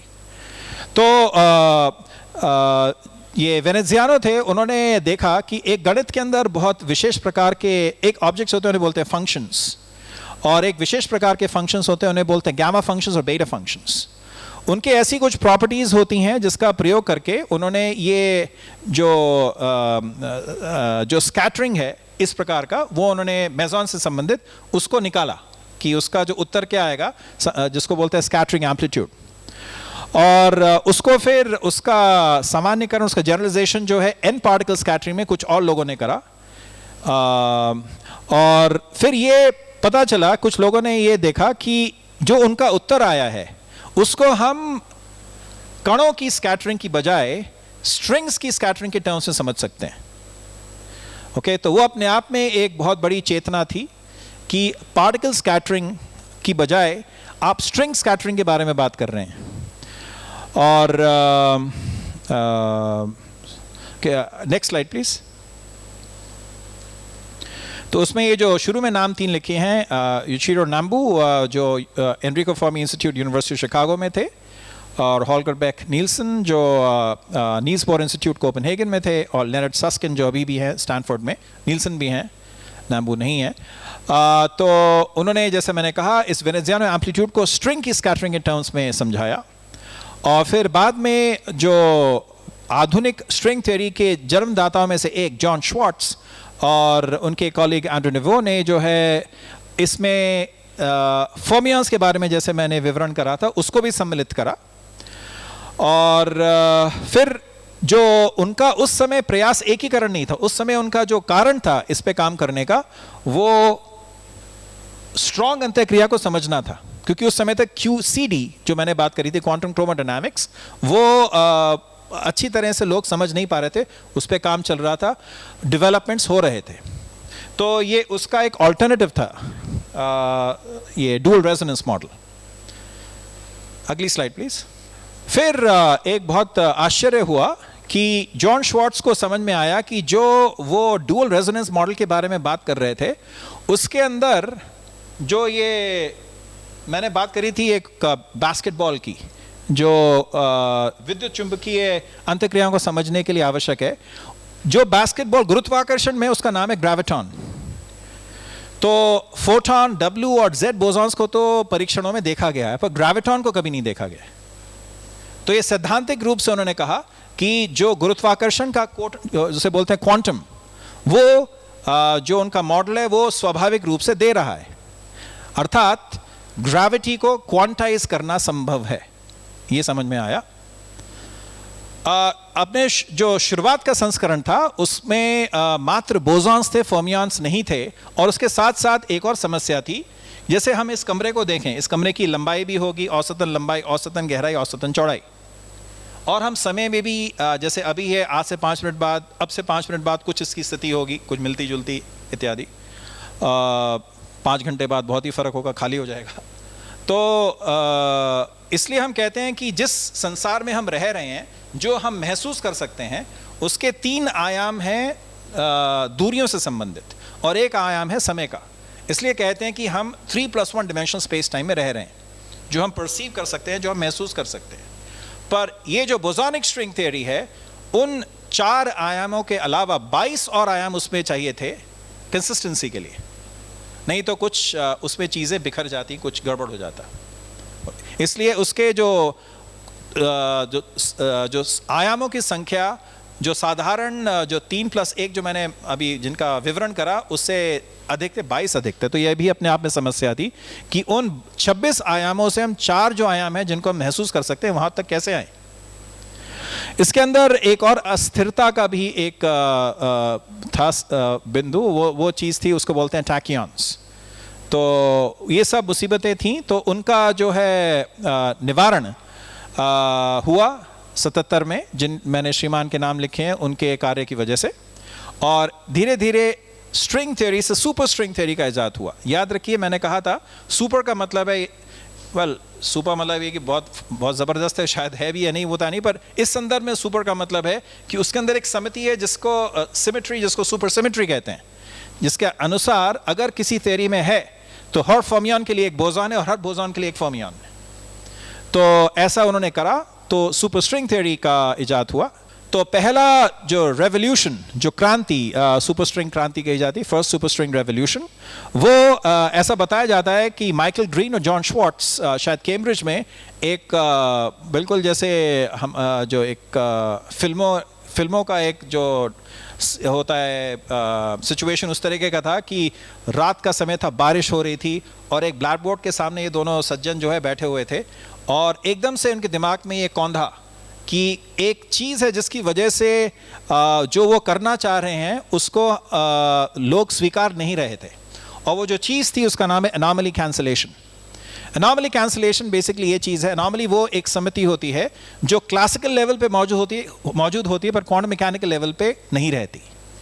तो वो एक परेशानी थी जिसका इजाद उन्होंने देखा हो सकता है और वो कर पाए, और तब से जो है पहली सुपर स्ट्रिंग क्रांति का इजाद हुआ। तब से जो है लोगों ने सुपर स्ट्रिंग थ्योरी को सीरियसली लेना शुरू करा। एक मजाकिया बात यह है कि जॉन श्वार्ट्ज और रिचर्ड फाइनमैन एक ही जगह में थे, एक ही विभाग में थे और एक ही समय पर थे, कैलटेक में।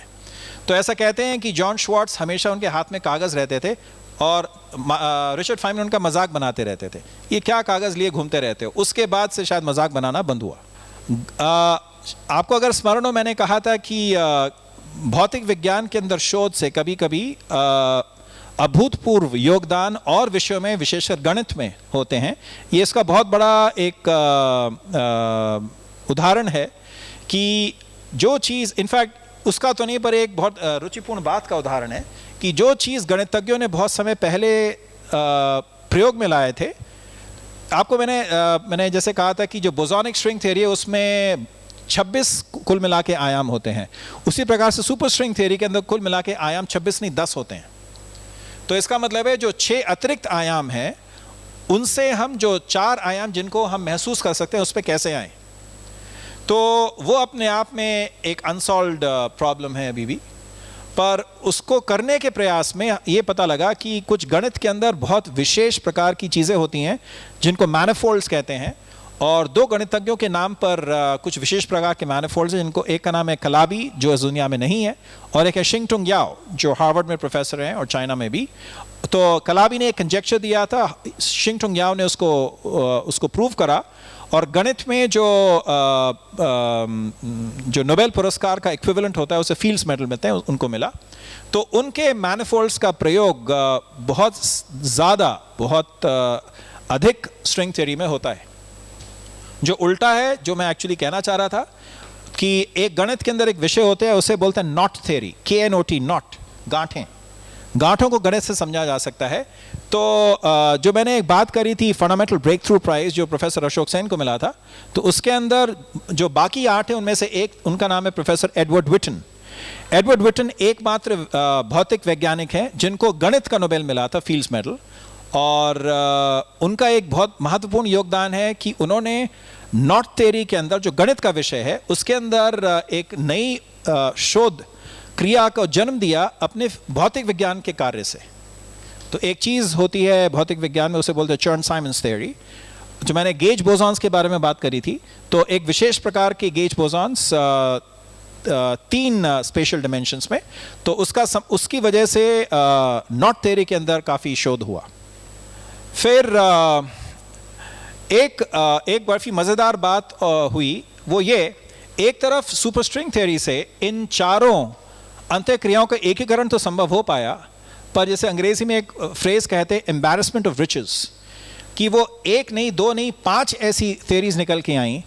हर थ्योरी अपने आप में कंसिस्टेंट थी और हर सुपरस्ट्रिंग थ्योरी जो 5 थी उनमें इन चारों अंतःक्रियाओं का एकीकरण संभव था।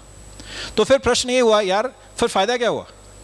आप 4 से 5 में आ गए तो ये तो और भी कष्टकारी बात हो गई। तो इस वजह से ये फिर प्रयास होने लगा कि वाकई ये जो दिखने में जो 5 प्रकार की स्ट्रिंग थ्योरीज हैं, ये वाकई अपने आप में भिन्न हैं या इनके बीच में भी कोई है एक कनेक्शन जो आप निकाल सकते हैं। और इससे जन्मा प्रयासों का एक सिलसिला जिनको बोलते हैं ड्युअलिटीज़।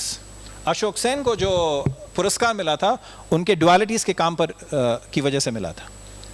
तो ये पता लगा कि जो 10 आयाम हैं उसमें ये 5 सुपरस्ट्रिंग थ्योरीज भिन्न हैं, पर अगर आप कुछ आयामों में कमी करें एक तरीके से, जो मैंने मैनिफोल्ड्स के बारे में बात करी थी, विशेष प्रकार के मैनिफोल्ड्स का प्रयोग करके, तो आप देखेंगे कि ये भिन्न नहीं है, जुड़े हुए हैं।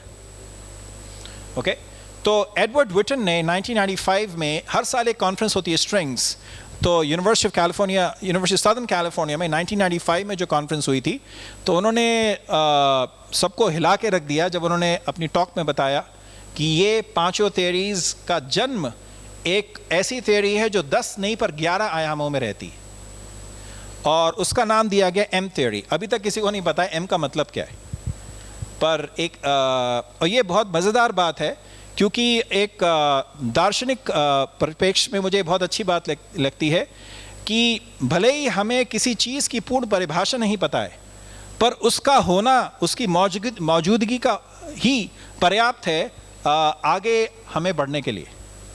यही स्थिति एम थ्योरी की है।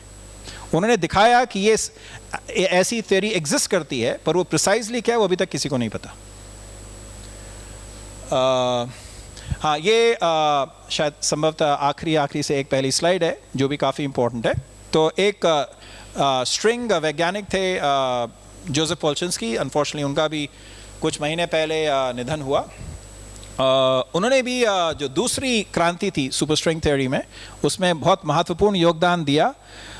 तो ये स्वाभाविक बात लगती है कि अगर आपके पास एक धागा है, एक सुतली है, या तो वो उसके 2 सिरे होंगे या वो गोल होगा, उसके कोई सिरा नहीं होगा। तो इसको बोलते हैं ओपन स्ट्रिंग, इसको बोलते हैं क्लोज स्ट्रिंग। तो प्रश्न ये है कि अगर कोई ऐसी थ्योरी है, स्ट्रिंग थ्योरी, जो केवल क्लोज स्ट्रिंग्स के ऊपर आधारित है, ऐसी हैं एक्चुअली, तो उसमें ओपन स्ट्रिंग्स को सम्मिलित कैसे करा जाए? और उसको करने का तरीका था जो लिखा हुआ डी ब्रेन्स। ये मैंने स्पेलिंग में मिस्टेक नहीं करी है, इसमें आई नहीं है ब्रेन में, ये इसे ही कहा जाता है। तो इसको दिखा सकते हैं कि जो मैंने ड्युअलिटीज़ के बारे में यहाँ पे लिखा है, और जो मैंने बताया कि क्लोज स्ट्रिंग थ्योरी में ओपन स्ट्रिंग्स को कैसे सम्मिलित करा जाता है, दोनों में ही अति सहायक भूमिका निभाती हैं। और फिर मैं आऊँगा अंत में जुआन बाल्डसेना पे। तो जुआन बाल्डसेना एक ऐसे श्रीमान हैं जिनको आई थिंक शायद 30 या 31 साल की उम्र में फुल प्रोफेसरशिप हार्वर्ड में मिली थी। फिलहाल वो institute of advance study Princeton में है, जहाँ पर प्रोफेसर एडवर्ड विटन भी हैं, जहाँ पर एल्बर्ट आइंस्टाइन थे, उन्होंने आखिरी के 20 साल उन्होंने वहीं गुजारे।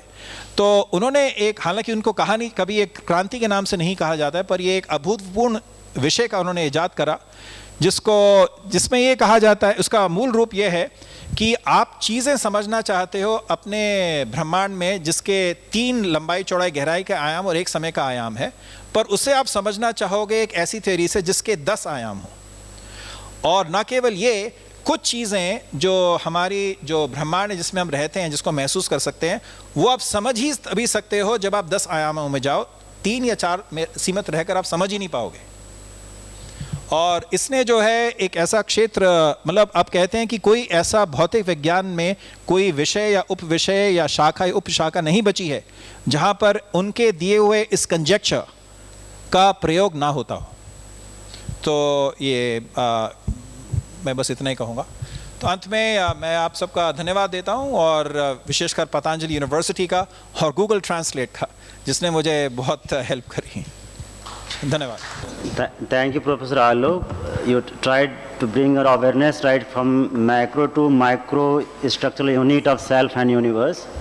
I have two questions concerning to the link between physical science, physics, and the spirituality and yoga. The theory of relativity coined by Albert Einstein talks about the amount of energy that is created after the split of matter, right? Is there any process, any advancement in physics by which we can further split the energy in the finer particles and we can estimate that?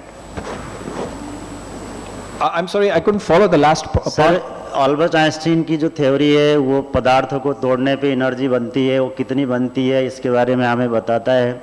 आध्यात्म में, तंत्र में जो लोग practice करते हैं वो ये कहते हैं कि एनर्जी को हम तोड़ते हैं तो कॉन्शियसनेस में कन्वर्ट हो जाता है। तो फिजिक्स में कोई ऐसा एडवांसमेंट हुआ है जिसके द्वारा हम एनर्जी को फर्दर स्प्लिट कर सकें, और एनर्जी को स्प्लिट करने पर वो कितना बनता है, आइंस्टीन की तरह कोई प्रिसाइसली बता सकें? मैं कॉन्शियसनेस से संबंधित तो मैं अपने को योग्य नहीं समझता कुछ भी टिप्पणी करने के लिए, पर हाँ इतना अवश्य कहूँगा कि एक चीज़ होती है उसे बोलते हैं पेयर प्रोडक्शन, और एक चीज़ होती है उसे बोलते हैं पार्टिकल एनाहिलेशन। तो जैसे अगर हम मैंने इलेक्ट्रॉन और पॉजिट्रॉन के बारे में अगर हम बात करें तो इलेक्ट्रॉन और पॉजिट्रॉन दो प्रकार के फर्मियंस हैं जिनका जो विद्युत प्रभार है वो एक दूसरे का विपरीत है। तो ये दोनों आपस में जब मिलते हैं तो एनहाइलेशन होता है और ऊर्जा उत्पन्न होती है। तो ये प्रोसेस हुआ ऊर्जा का। इसका विपरीत प्रोसेस भी पॉसिबल है जिसको पेयर प्रोडक्शन बोलते हैं, कि जब हमारे पास दो ऐसे फोटॉन्स हैं जो ऊर्जा के दो स्रोत हैं, वो जब आपस में मिलें तो हमारे पास पार्टिकल्स प्रोड्यूस हो सकते हैं।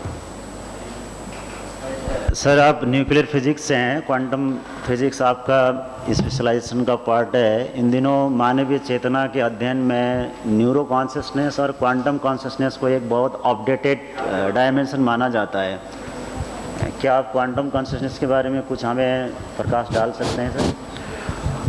नहीं, मेरे इसके बारे में शून्य जानकारी है, मैं क्षमा चाहता हूँ। सर एक सवाल, sir I have a small question. सवाल पूछना चाह रहे हैं सर। प्लीज। जैसे आपने बताया फाइनल पार्टिकल्स लास्ट में फर्मियंस एंड बोसोन्स, तो जैसे 100 या 125 साल पहले ये प्रक्रिया शुरू हुई जब फर्स्ट टाइम एटम को जब तोड़ा और 3 उसमें इलेक्ट्रॉन प्रोटॉन न्यूट्रॉन निकले, फिर और ज़्यादा हुए। तो मेरी जिज्ञासा ये है कि क्या फाइनल हो चुका है कि फर्मियंस और बोसोन्स ही फाइनल पार्टिकल हैं या अभी और आगे तोड़ने की तैयारी है? हाँ, इसके दो मतलब इस उत्तर के दो हिस्से हैं। प्रथम ये कि फर्मियंस और बोसॉन्स जो हैं दो प्रजातियां हैं, वो ये नहीं बताता कि अपने आप में ये मूल हैं। तो प्रजातियों की दृष्टि से जो है एक और प्रजाति है जिसको बोलते हैं एनियॉन्स, ANYON। तो वो जो है कुछ विशेष सिस्टम्स में ऐसा कहा जाता है कि मौजूद होते हैं, पर जो स्टेबल सिस्टम्स हैं जो अपने आप में स्वतः जो आप देख सकते हैं, जो मेजर कर सकते हैं, जो प्रोड्यूस कर सकते हैं, उसकी दृष्टि से फर्मियंस और बोसॉन्स हैं। दूसरा भाग उसी उत्तर का ये है कि शायद आप ये कहना चाह रहे हो, अगर आप मुझे अनुमति दें, कि ये जो फाइनल बिल्डिंग ब्लॉक है वो क्या हमें मिल चुका है या उसकी तलाश अभी जारी है? यस सर जी। तो मेरे ख्याल से अगर सैद्धांतिक दृष्टि से देखें तो जो स्ट्रिंग थ्योरी का जो मैंने वर्णन करा उसमें ये माना ही गया है कि जो बेसिक फंडामेंटल बिल्डिंग ब्लॉक है वो स्ट्रिंग है। अब क्या वो स्ट्रिंग हमें दिखा है, उसका उत्तर है नहीं। और क्यों नहीं? क्योंकि एक मोटा कारण उसका ये है कि हम आर्ग्यू कर सकते हैं कि जितनी एनर्जी, जितनी ऊर्जा हमें चाहिए, तो अभी जितनी ऊर्जा उस लेवल तक पहुंचने के लिए चाहिए वो है 10 to the 18 GeV। तो उसका मतलब ये है कि अभी जो सबसे सर्वाधिक ऊर्जा हमारे धरती पर जो अवेलेबल है वो यूरोपियन न्यूक्लियर रिसर्च सेंटर सर्न में लार्ज हाड्रॉन कोलाइडर में करीब जो ऊर्जा है उसका एक यूनिट है, जैसे टेरा इलेक्ट्रॉन वोल्ट्स, 14 टेरा इलेक्ट्रॉन वोल्ट्स के आसपास है। तो उससे orders and orders of magnitude कहीं ज़्यादा आवश्यक है, जो अभी संभव ही नहीं है उसको उत्पत्ति उतनी ऊर्जा का करना। तो अभी हम वहाँ नहीं पहुँच पाए हैं। अगर आप ये कहें कि क्या और भी कोई ऐसा स्ट्रिंग थ्योरी के अतिरिक्त भी कोई ऐसा है, कोई मॉडल है, कोई थ्योरी है जिसके अंदर कुछ और प्रकार के बिल्डिंग ब्लॉक्स हों, तो जो मैंने एक और अप्रोच के बारे में जिसका मैंने कहा था वो है लूप क्वांटम ग्रेविटी। तो लूप क्वांटम ग्रेविटी में जो अप्रोच है वही अपने आप में बिल्कुल भिन्न है, क्योंकि उसमें ये कहा जाता है कि जो स्पेस और टाइम है वो अपने आप में ही क्वांटाइज्ड है। तो ये दो अप्रोचेस हैं जो इनफैक्ट स्ट्रिंग थ्योरी को ही सबसे प्रचलित माना जाता है, जो अंतःक्रियाओं के एकीकरण में भी सक्षम है और जिसमें जो बिल्डिंग ब्लॉक है वो पहले से निर्धारित करा गया है कि ऐसा है। हाँ, उसको परीक्षणों में अभी तक देखा नहीं गया है। सर एक छोटा सा क्वेश्चन और है जी। 1970s में फ्रिट्जॉफ कापरा ने ताओ फिजिक्स बुक में ये बताया कि जो फिजिक्स की फाइंडिंग्स हैं तो वो बहुत हद तक सिमिलर हैं ईस्टर्न फिलोसफी के साथ, ताओइज्म के साथ, या वेदांत फिलोसफी, इंडिया में जो स्पिरिचुअलिटी की जो फिलोसफी है, वेदांत है, तंत्र है। तो उनका कुछ ऐसा नोशन था कि इंडियन या ईस्टर्न मिस्टिसिज्म जो है वो कहीं ना कहीं इस ब्रह्मांड के मूल तत्वों की व्याख्या करने में सक्षम है किसी हद तक। तो क्या आपका भी ऐसा कोई मतलब इत्तेफाक है उस तरह का? मैं फिर से क्षमा चाहूँगा, मेरी जानकारी बिल्कुल नहीं है इस बारे में और मैं आपको कुछ भी अर्थपूर्ण उत्तर नहीं दे पाऊंगा। Thank you sir. Sir, I have a small question. जी। Being a student of chemistry and physics myself, हाँ जी। I want to know what is the difference between symmetry and supersymmetry. Number one. Ji. Number two, regarding the weak forces, you have told that neutron is being converted into proton with the emission of electron. So, if you see the stability of the nucleus, you know the protons and neutrons, they are present inside the nucleus. So if there will be conversion between neutrons and protons, then obviously the stability of the nucleus is in peril. बिल्कुल ठीक है। तो आपका जो पहला प्रश्न है कि सिमेट्री और सुपर सिमेट्री में क्या अंतर है, तो अंतर नहीं, सुपर सिमेट्री एक प्रकार की सिमेट्री है, या अर्थात सुपर सिमेट्री सिमेट्री का एक उदाहरण है। और सुपर सिमेट्री में जैसा मैंने कहा, ये माना जाता है कि जिन थियरीज में सुपर सिमेट्री होती है उसमें ये माना जाता है कि हर फर्मियन के लिए एक बोसॉन है और उल्टा भी, वाइस वर्सा भी, हर बोसॉन के लिए एक फर्मियन है। तो दूसरा प्रश्न जो आपका था कि यदि बेरा डिके है तो फिर न्यूक्लियस स्टेबल कैसे रहता है, तो उसमें आप देखेंगे कि जब आप नाभिकीय भौतिकी पढ़ें, न्यूक्लियर फिजिक्स पढ़ें, तो एक एनर्जी स्टेबिलिटी का एक कर्व आता है, उसको पढ़ा जाता है, जिसके अंदर बाइंडिंग एनर्जी को प्लॉट करा जाता है एटॉमिक मास नंबर से। और उसमें आप देखेंगे कि जितना नज़दीक आयन न्यूक्लियस के है कोई, उतने ही स्टेबल वो रहता है, और अगर हल्का है तो फ्यूजन से, और अगर भारी है तो फिशन से वो अपने को स्टेबल बनाता है। तो जो बाइंडिंग एनर्जी स्टेबिलिटी एनालिसिस है वो निर्धारित करेगा। So is it not contradicting the Professor Yakuas of Japan's theory where he said regarding quarks, there is the conversion between neutron and proton is with respect to quarks only. Okay, तो उसमें दो चीजें हैं। जो Yukawa की theory है वो actually strong interaction की ही थ्योरी थी, पर उसके अंदर जो, जैसे मैं एक्चुअली जो बास्केटबॉल के एक्सचेंज का उदाहरण दे रहा था, तो एक्चुअली उन्हीं की थ्योरी को समझाने का एक प्रयास है, जहां पे जो एक्सचेंज्ड क्वांटा है वो गेज बोसॉन्स नहीं पर पायॉन्स थे, और इसी वजह से स्ट्रॉन्ग इंटरैक्शन का फाइनाइट रेंज माना जाता है। रेंज का मतलब है कि जैसे जो विद्युत चुंबकीय जो अंतःक्रिया है उनका जो रेंज है वो अनंत है, मतलब आप कितना भी दूर चले जाएं आप कभी अनंत तक तो पहुंच नहीं सकते, पर यह है कि आपको उसका जो आभास है वो कम से कम होता चला जाएगा, पर शून्य नहीं होगा। पर युकावा थ्योरी के अंदर क्योंकि जो मीडिएटिंग पार्टिकल वो एक, उसका द्रव्यमान शून्य नहीं था, तो आप ये आर्ग्यू कर सकते हैं कि जो रेंज है और द्रव्यमान में रेसिप्रोकल रिलेशन है। अगर द्रव्यमान शून्य है तो 1/0, क्योंकि इन्फिनिटी होता है इसलिए रेंज अनंत हो जाता है। जब द्रव्यमान शून्य नहीं है तो 1/समथिंग फाइनाइट इज फाइनाइट, इसलिए रेंज फाइनाइट रहता है। ओम सर, सर्वप्रथम तो मैं आपको धन्यवाद ज्ञापित करना चाहूँगी कि आपने बहुत ही सुस्पष्ट ज्ञान से हमारे सबको मार्गदर्शन किया। सर, मैं मनोविज्ञान की अध्यापिका हूँ, जिसमें मनोविज्ञान की एक शाखा समाज मनोविज्ञान को मैं अपने छात्र छात्राओं को पढ़ाती हूँ। जब मैं सोशल साइकोलॉजी में ग्रुप या ग्रुप बिहेवियर की बात करती हूँ तो उसमें इंटरपर्सनल थ्योरीज़ की भी बात करती हूँ। आपने जैसा हमें बताया स्ट्रिंग थ्योरी, बहुत ज़्यादा डीप तो मैं नहीं उसे अंडरस्टैंड कर पाई, लेकिन मैं इस थ्योरी को विद ए एग्जाम्पल अपने छात्र छात्राओं को कैसे बता सकती हूँ वो मैंने थोड़ा चिंतन किया है, तो आपसे मार्गदर्शन करना चाहूँगी। आपने बताया कि जब ऑब्जेक्ट्स एक दूसरे से मिलते हैं या एटम्स जब जितने नज़दीक आते हैं तो उससे एनर्जी की जो प्रोडक्टिविटी है वो इन्हांस हो जाती है।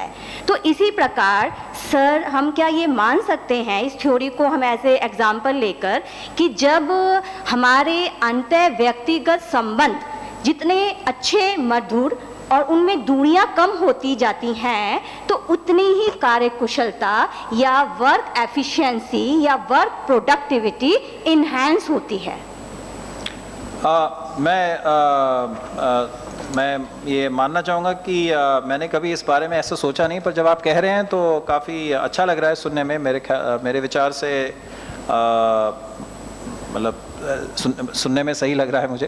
तो मुझे ये नहीं पता कि जो मैंने कहा उससे संबंध है या नहीं, पर जो आपने कहा निश्चित रूप से वो सही लग चीज़ को हम मतलब जैसे क्योंकि मनोविज्ञान का संबंध भौतिक विज्ञान और शारीरिक विज्ञान से बहुत ज़्यादा रहा है, जीव विज्ञान से तो है ही सर।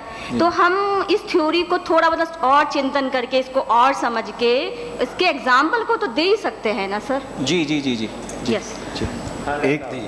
ओम सर प्रणाम। मेरे फिजिक्स से क्वेश्चन नहीं है, जनरलाइज क्वेश्चन है सर, 2-3 जो अपने सभी रिसर्च स्कॉलर यहाँ बैठे हैं सभी के नाम आने वाले हैं, तो मोस्ट प्रोबेबली आप सब ध्यान से सुनिए। शुरू में आपने बात किया था सर संभावनाओं की, रीजनिंग के बारे में, कि मुर्गी के दिमाग में तो ये चल रहा है कि किसान उसको दाना दे रहा है, फाइनली उसको मार देता है। बट किसान के दिमाग में इनिशियल स्टेट से ये चल रहा है कि फाइनली इसको मारेगा ही मारेगा। एजम्पशंस की बात कर रहे हैं, तो ऐसा कोई सिस्टम, जैसे अपने सभी रिसर्च स्कॉलर अपनी डाटा कलेक्शन पे बात करते हैं और संभावनाओं पे ही काम करते हैं, ऐसा कोई सिस्टम सर कि दोनों तरफ से फाइंड आउट करके कुछ एजम्पशंस के तौर पे या रीजनिंग के तौर पे या कुछ लॉजिक के तौर पे कोई ऐसा सिस्टम बनाया जाए जिससे फाइंड आउट हो या ऑप्टिमम सॉल्यूशन ये दे कि हाँ ये होने वाला है, ऐसा कोई सिस्टम सर? जी, तो मैं उसका जो उत्तर है वो शायद आपको सुनने में हंसी आए, पर मेरा जो चलचित्र देखने का जो मानसिक स्तर है मेरे बच्चों से ही मैच करता है, तो इसलिए बहुत ही एम्बैरेसिंग है। पर मेरे बच्चे और मैं सुपर हीरोज़ की मूवीज़ बहुत देखते हैं। तो आजकल की काफ़ी सालों से कुछ प्रकार की मूवीज़ आ रही हैं, उसके अंदर एक बहुत ही सुंदर सिद्धांत के बारे में विवरण होता है, उसे बोलते हैं मल्टीवर्स। मल्टीवर्स का मतलब है कि जैसे आपने कहा एक ऐसा ब्रह्मांड, एक ऐसा यूनिवर्स है जिसके अंदर, मतलब मल्टीवर्स का मतलब है यूनिवर्स का बाहुल्य। एक ऐसा यूनिवर्स है जिसके अंदर मुर्गी की जो अपेक्षा है वो सही उतरती है, किसान कभी नहीं मारता। दूसरा है जिसके अंदर मुर्गी की अपेक्षा गलत होती है, किसान मार देता है। मल्टीवर्स का मतलब है कि दोनों ही संभावनाएं एक्चुअली में हो रही हैं, पर जब आप मेजर करेंगे तो स्वाभाविक आप उनमें से एक ही को देख पाएंगे, दूसरे को नहीं। ऐसा तो तो आप सिस्टम से जिसमें प्रोबेबिलिटी है फाइंड आउट करती है कि कौन सी की प्रोबेबिलिटी ज़्यादा होगी। जी जी हाँ, तो उसमें मतलब जैसा कि मूवीज़ में दिखाया जाता है कि आपके पास कोई ऐसा प्राणी होना चाहिए जो मल्टीवर्स में ट्रैवल कर सके, तो या कोई ऐसा तरीका होना चाहिए कि एक वास्तविकता से दूसरी वास्तविकता में जाने वो योग्य हो, और बेहतर है बिना जाए वो देख सके। Second one is sir, just आपने बात किया मॉडलिंग के बारे में, just we define the model to find out the something solution. Is there any standard parameters to define the model sir? जी निश्चित, जैसे कि पैरामीटर्स कितने हैं और कौन से हैं, ये मॉडल बनाने वाले पर निर्भर करता है। जैसे कि मैंने कहा कि कण भौतिकी में जो स्टैंडर्ड मॉडल है उसमें 19 पैरामीटर्स हैं। वो 19 पैरामीटर्स मॉडल का हिस्सा हैं। हो सकता है कोई ऐसा जैसे स्ट्रिंग थ्योरी है, उसके अंदर जो है जो बेसिकली एक ही पैरामीटर है, उसको आप चाहें स्ट्रिंग की लंबाई मान सकते हैं या स्ट्रिंग का टेंशन मान सकते हैं। बाकी सब चीज़ें थ्योरी से ही आती हैं। तो मॉडल के ऊपर निर्भर करता है कि आपका मॉडल कितने पैरामीटर्स अस्यूम कर रहा है और कितनों की वैल्यूज़ वो दे रहा है, उनको अस्यूम करके। Finally at last one sir, what is science? हाँ, सो मैंने जो शुरुआत की स्लाइड में लिखा था उसी को मैं दोबारा दिखा सकता हूँ, उससे बेहतर मैं बता नहीं सकता। Simple word, simple definition with example. हाँ, सो मेरे हिसाब से साइंस का मतलब है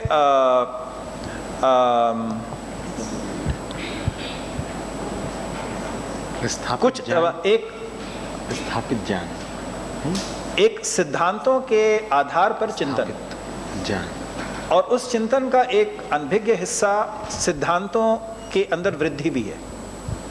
ये सर लेमन के लिए, यस सर, हाँ, लेमन के लिए आप कोई ऐसी बुक प्रिस्क्राइब, मतलब हम लोगों के लिए, चूँकि हम योग के, फिलॉसफी के, अलग सब्जेक्ट्स के स्टूडेंट्स हैं, टीचर्स हैं, तो चूँकि फिजिक्स और थियोरेटिकल फिजिक्स बहुत डीप एक सब्जेक्ट है, तो अगर हमारी इसमें रुचि है तो कोई बुक आप प्रिस्क्राइब कर सकते हैं? जैसे स्टीफन हॉकिंग की कई सारी बुक्स हैं, brief history of time, theory of everything, grand design, तो रिसेंट में कोई ऐसी बुक है जो मतलब हमारे लिए काम की हो? जी, एक रीसेंट तो नहीं, पर आज से करीब 10 साल पहले या उससे थोड़ा कम एक नोबेल पुरस्कार विजेता, उनका नाम थे गेरार्ड टॉफ्ट, उनकी ये किताब है, शीर्षक मुझे याद नहीं, अगर आप मुझे ईमेल करें तो मैं आपके ईमेल से आपको उनका टाइटल भेज सकता हूँ। नाम क्या था उनका? मैं ऑथर का नाम तो बता देता हूँ, टाइटल का नाम मुझे याद नहीं। यूनिवर्सिटी ऑफ नेदरलैंड्स में कार्यरत है ये। इनफैक्ट गुरु चेला का डुओ था, दोनों को नोबेल पुरस्कार मिला। Thank you sir. वेलमान के गुरु का नाम है गेरार्ड टॉफ्ट। Thank you sir. और किसी का कोई प्रश्न? सर, एक छोटा सा प्रश्न मेरा था कि why this theory is known as theory of everything, means is this the end of the universe और व्हाट कम्स नेक्स्ट? जी, वो एक्चुअली जैसा मैंने कहा था, अगर हम ये मान के चलें कि हमारे ब्रह्मांड में ये ही 4 अंत्यक्रिया हैं, तो इनका जो एकमात्र जो स्रोत है जिसमें इनका एकीकरण संभव है, तो स्ट्रिंग थ्योरी एक ऐसा तंत्र है जिसके अंदर ये संभव है। और क्योंकि यही 4, अगर आप मान के चलिए यही 4 हैं और चारों को आप उनका एकीकरण कर पा रहे हैं, तो इसलिए कुछ लोग उसको TOE